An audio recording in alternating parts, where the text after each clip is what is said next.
So we have to do, thank you very much. Thank you for the intro. We have to do pretend click. Just give me a second. Nope, didn't like it.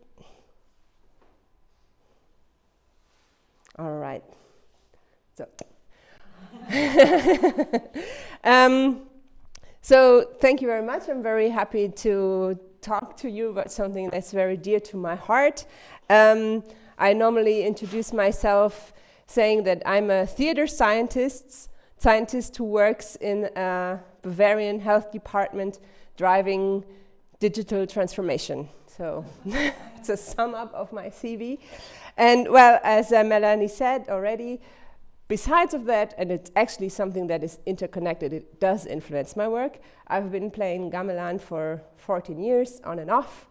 And I'm not a musician by training, and this music actually brought music into my life and practicing music and playing it as well. So we're talking about Balinese gamelan. Who of you has been to Bali? All right, quite a few people. Have you have you heard the music there?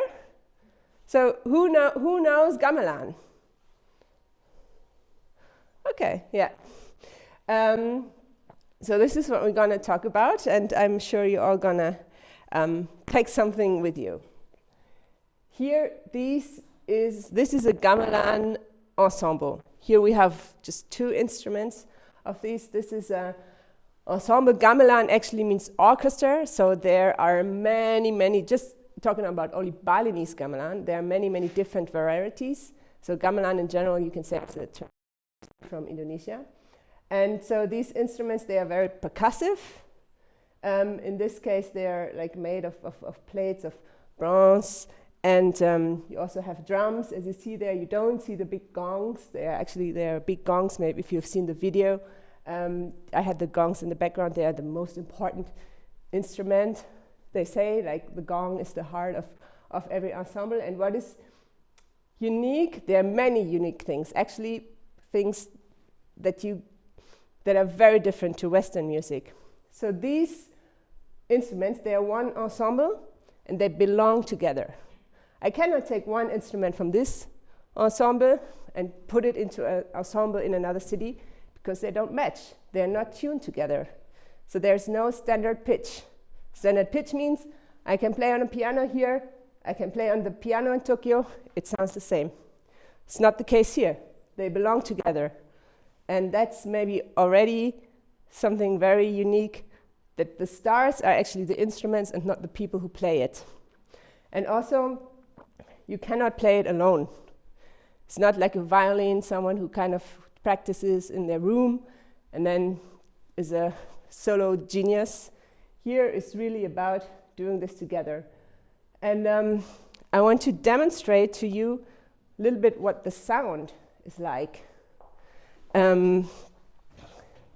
So here we have these 2 instruments, and actually the scale is, we have 5 tones, not 8 like we are used to. That's already why it sounds very different. So I will demonstrate the 5 tones to you.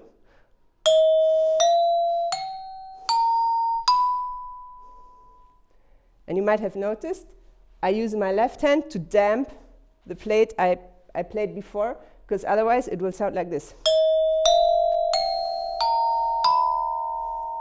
We don't want this usually. And there's this other instrument, which is not exactly on the same tuning.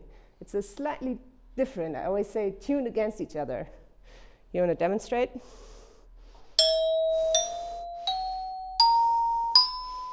All right, and maybe on their own, sounds okay, yeah?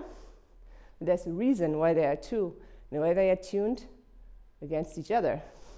And you will hear the reason why.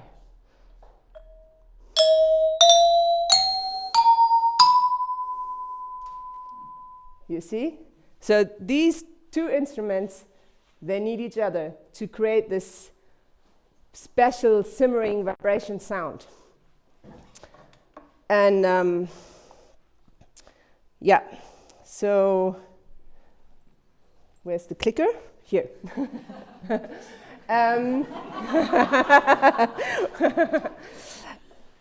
Put this away. And now I want to share a little bit with you about the, can you see?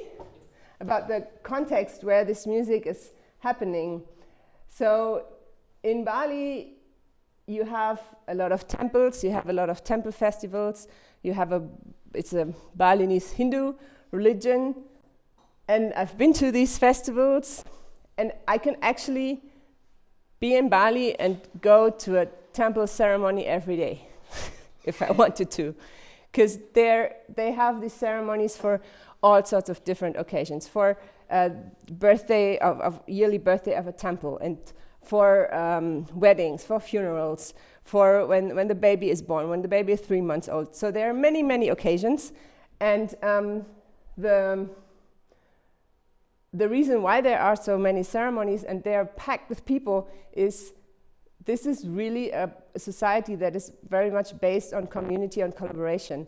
And on these festivals that people put their most precious clothes, and everybody is really excited and happy, and they spend a lot of time together. And it's not like a 1 hour thing, no, it's 3 days.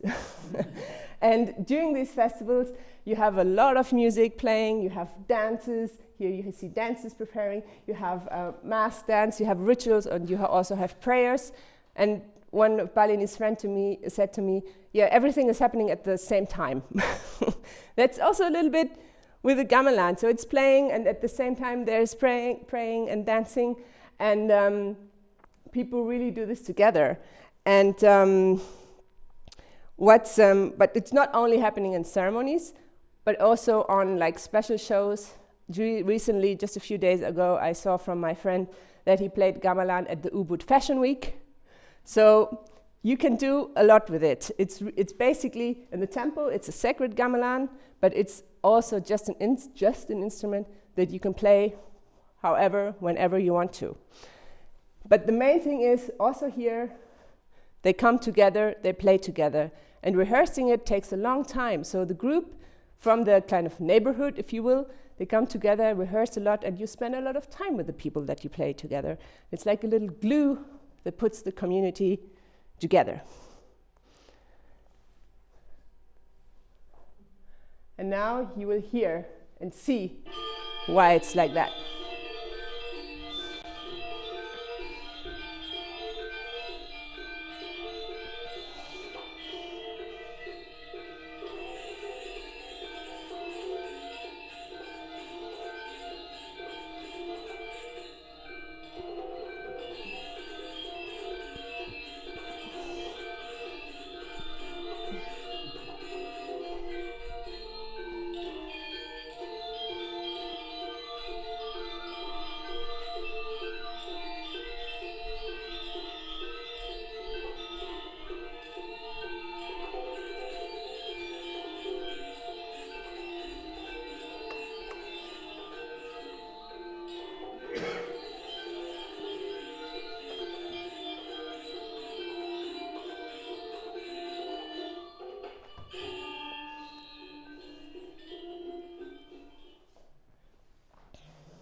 Wow, huh? What was that? What did you notice? Is there something that surprised you? Is there something that this reminds you of? Or are you speechless? Is there any impression you want to share about what you just saw or heard? Yeah. It felt like there was some order in chaos. Mm-hmm. Yeah. I heard like so many things, but at the same time it had some, structure. Yeah. Uh-huh. It's loud. It's loud. Yeah. Oh, yeah. It's loud. It sounds a bit like our cowbells when we have. That's true. Yeah. Bells. Yeah. Uh-huh. Anything else? At the same time, a bit spiritual. Mm-hmm. Why does it sound spiritual? Can you? Like you get like you go into music like it's one. Mm-hmm. Okay. Yeah. Yeah. There was no sheet music. I don't know if they all knew it by heart or if they were improvising, but there was no. Yeah. They weren't looking at music. That's right. Yeah. Looks like the guys have fun. Oh yes, they do. They do. Yeah. Thank you very much. So yeah, it is fun to play. It's really fun to play, and they are having loads of fun. And yeah, thank you for all your reflections. What you're saying, there are no scores. That's correct. So you wonder, how do they do it? And this is not improvised. You cannot improvise with 40 people and have a harmony. So these are compositions, like straightforward compositions. And there are no scores because, yes, they learn it by heart. And the way how they learn it is they spend, as I said, imagine how much time you need to spend together to have this precision of playing. And how they learn it, it's an oral tradition, it's an oral culture. So you spend a lot of time with a teacher who's sitting there with you at the instrument, plays the melody, you follow him until you get it, until you can play it in your dreams, really. It's like that. And then it starts to be fun, because then the body knows. For me, it's a really physical experience to play this kind of music. It's something else. 40 people, no conductor. Have you ever seen a symphonic orchestra playing without a conductor? It's impossible, right? Conductor is the star. There is no conductor. There is a leader, in a way, but he's inside. So think about this. The leader of this group is within. He's playing as well. He's playing maybe on the drum sometimes on another instrument, on a leading instrument like that. But still he's inside, and it's a completely different way of teamwork if the leader is playing along and not standing outside telling you what to do, kind of. And some people also say, oh, it sounds like techno or electronic music and so on. And yeah, this is like a base of minimal music, had a high influence of many of the musics that we listen to now. And that's why it's also for me important to talk to you about this today, because it's really already part of our culture and many people don't know about it. So I already mentioned some points why I love this so much, and this is actually a question that I seriously asked myself for a long time, because I was wondering, why this is not music that I'm used to hear, and I think I know more about this music than I know about Western music in a way. So I can't read scores, simply. That's why maybe I started it. And as I said before, what I really like about playing gamelan is this physical experience. I had a moment when I was sitting in front of the instrument at a concert, and I'm like, what do I need to do? My head didn't know. We started playing, and my hand knew. And that's a unique feeling. And also, what I also like is this kind of, on a higher level, it's, for me, like playing this music is a real physical and auditive experience of seemingly contradictions being one. You can even have this just with these two instruments. And you have this on all levels in this music, in this culture, and this philosophy behind it. Here you see some pictures of me playing. This is with my group in Leipzig here. This is the group in Munich.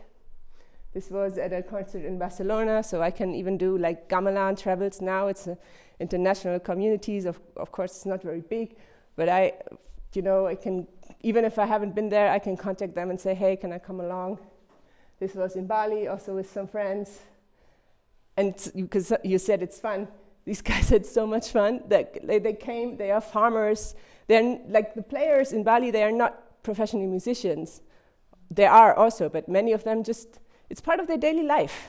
Farmers, teachers, people who rent their place to tourists, they come together, play together, and they have this big fat smile on their face. When I saw them playing, I said to them, I couldn't speak any of their language and they couldn't speak English.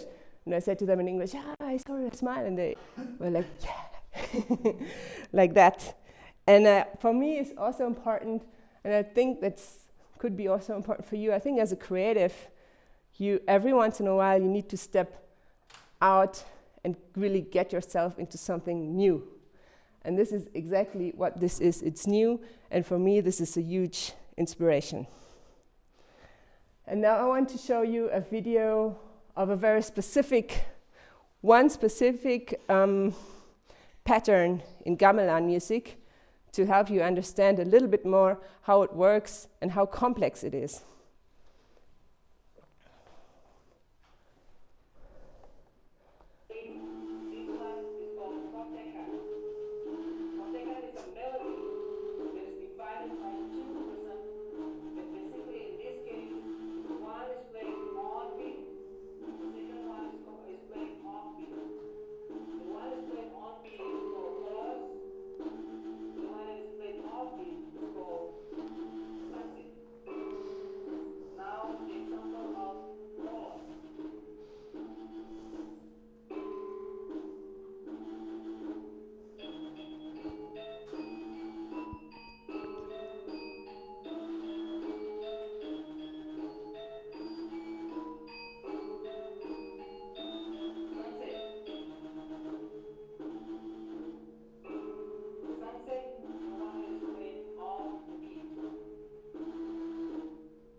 All right, so this is called Kotekan. I don't know if you could understand him well. And the two parts that he was introducing is Polos and Sangsi. And now with Pinky, my co-player here, we will give you a little bit demonstration how this sounds nice, probably a better sound experience. So we have the Polos part, which is like more or less on the beat, and I will do this, and Pinkan will play the Sangsi part. So the piece is called Liasamas. Maybe we can do a little bit like that. And I will show you the Polos now.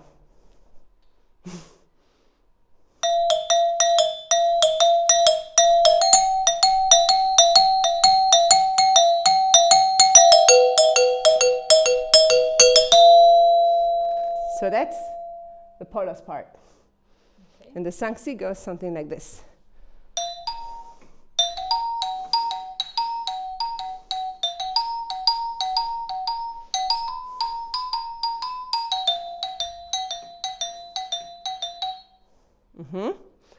And again, here, these two instruments, they need each other to have the effect that we want, the Kotekan effect, which we will show you now with a little intro.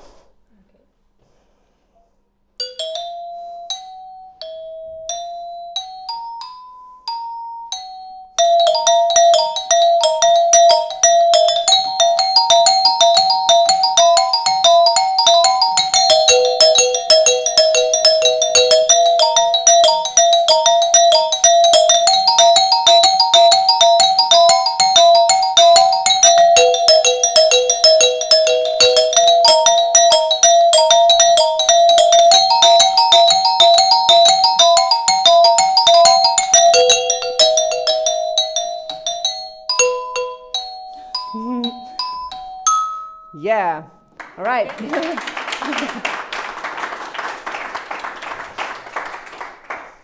Thank you. So this is a little bit, I mean, 2 instruments out of 30 or 40, but maybe you get a little bit of sense where the journey is going. The clicker. And you probably wonder how the heck did this German girl end up being a fan of Balinese gamelan music. The story is actually quite simple and not very spectacular, but still worth telling. I was there with my parents. This is 2000. I was 16 years old. This was the last journey I did with my parents together. And we were there for 2 weeks, and really in a hotel. It was absolutely touristic. Like, we didn't go there because my parents said, oh, it's such a great culture, we need to figure this out. But I heard gamelan there. It was present. I remember at the breakfast, there were like 2 people playing, and we went to see temples. You see parades in the streets and so on. So it was present. I actually recently I asked my dad, like, why did we go to Bali then? You know what he said? He said, oh, actually we wanted to go to Lisbon, but then the flight was so expensive, and I asked the travel agent, where else could we go for this price? And the travel agent said Bali. So this is how it started, and this is how it's going. Like, this year. It's actually been only this year since I started to travel to Bali again, and I was really blown away because this being in Bali gave me the whole context of this music. I've been only playing it with groups here, maybe in Barcelona, but seeing it in the whole context and the ceremonies, with the rehearsals, with the locals, like. This guy, he's one of my teachers. He took me to the first ceremony when I was like, wow, what is this, with the precision, and they play with the love they have for this. I was like, wow, it really touched my heart. Here you also see me playing with, this is the guy is one of my teacher's teacher. Old people, they come there, they sit, and they play you the whole songs just like this, like they've been doing this their whole life. And I have huge respect for them, for their artistry, not only in terms of music, also in terms of performing, of dancing, of aesthetics. On mask, he's also a woodcarver. He does all these things, like these instruments. They are small, they are not decorated, but they are beautifully decorated.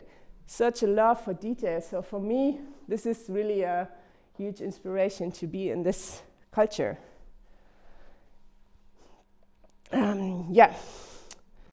So if you want to know more about gamelan, I have some recommendations for you. First of all, I would like to mention Wayan Sudirana, who is a musician, composer, and actually also a director. He does also huge performances. He has a group, Gamelan Yuganada. You can find it on YouTube, on streaming, on Apple Music, and so on. And he does a new gamelan. He does contemporary compositions, but with his group he also plays old pieces. Then we have Deva Alit and his group Salukat. They are really one of the pioneers in modern contemporary gamelan. He really does super interesting stuff in terms of composition, which is the video I've shown to you is more like a traditional piece. They both have their own instruments, kind of they tuned it and designed their instruments with very specific sounds. They are, in these groups, especially with his groups, they are like professional musicians, and they do amazing stuff. And of course, there are groups in Europe. There is one in Munich, in Leipzig, where we have a concert on the 2nd of December, if you happen to be in Leipzig. In Berlin as well. There are groups in Paris, in Marseille, in France. They are really also on a very high level.